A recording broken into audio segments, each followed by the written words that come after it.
No Comply 180 ay isa sa dapat mo ring matutunan. Maganda siya tingnan at pwede mo ito gamitin kung gusto mo pumunta from regular to switch stance. Detailed itong tutorial na ito kaya manood kayo hanggang dulo para magawa nyo ito ng tama. Tara! Simple lang ang foot placement dito. Front foot ko parang kickflip, back foot ko naman ay sa gitna ng tail. Pwede nyo ito baguhin kung saan kayo komportable paikutin yung board. So paano ba ang No Comply 180? Ano ba ang gagawin natin?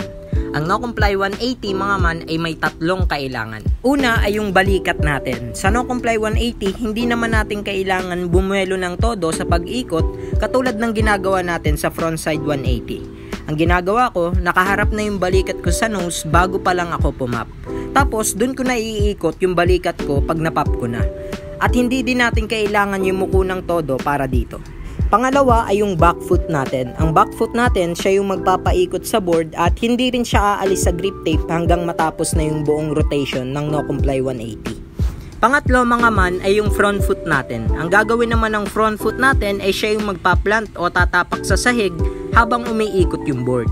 Tapos siya rin yung huling sasakay. Ngayong alam nyo na ang gagawin ng katawan natin, punta naman tayo sa practice na ginamit ko noon para mapaikot yung No Comply 180. Okay, at bago natin subukan, dapat malaman muna natin kung paano binababa yung front foot.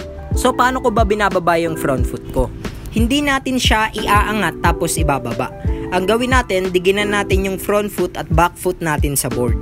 Kailangan kasi natin lagyan ng pressure yung dalawang paa natin na para bang naglalabanan sila. Yung back foot gusto na pumap, pero pinipigilan siya ng front foot.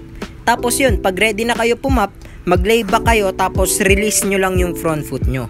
At dahil nga pinipigilan ng front foot nyo yung back foot na mag-pop, pipitik na yung tail bigla pagka-release natin ng front foot. Parang pagpitik lang ng daliri mga man. Ito yung back foot kunyari at ito yung front foot. Gusto na pumitik ng back foot pero pinipigilan siya ng front foot. At pag nirelease natin yung front foot, nag-i-snap siya. At pag pumitik na yung tail nyo, nakagaya nito, ibig sabihin nagagawa nyo ng tama yung pressure na kailangan ng No Comply 180 at magiging madali na lang sa inyo ang next step mga man. Pagbaba natin ng front foot, back foot naman natin, siya yung magtutulak at magpapaikot sa board.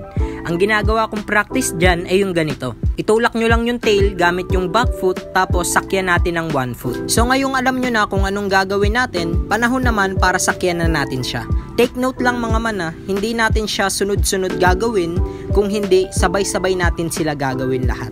Sentro nyo lang muna yung balanse nyo, nakaharap yung balikat sa nose, parehas na may pressure yung paa, lay back, release yung front foot, tulak ang tail, habulin natin siya tapos balik natin yung back foot. One motion o magkakasabay ang paggawa sa No Comply 180 mga man. Kaya nga nag-practice at inalam muna natin yung gagawin bago natin tinry sakyan yung No Comply 180. Maganda itong trick na ito at masasanay rin kayo mag-land ng switch. At saka pwede nyong gawing switch, revert, o combo. Kayo yung bahala mga man. Sana nakatulong ako at nalaman nyo na kung paano gawin yung No Comply 180. Mga man, sumali kayo sa Facebook group na ginawa ko. Dito kayo pwedeng mag-share ng progress at mga problema nyo sa skate trick. Dito din ako madalas tumambay sa Facebook kaya nasa description yung link kung gusto nyo sumali. Yun lang at skate safe sa inyo mga man.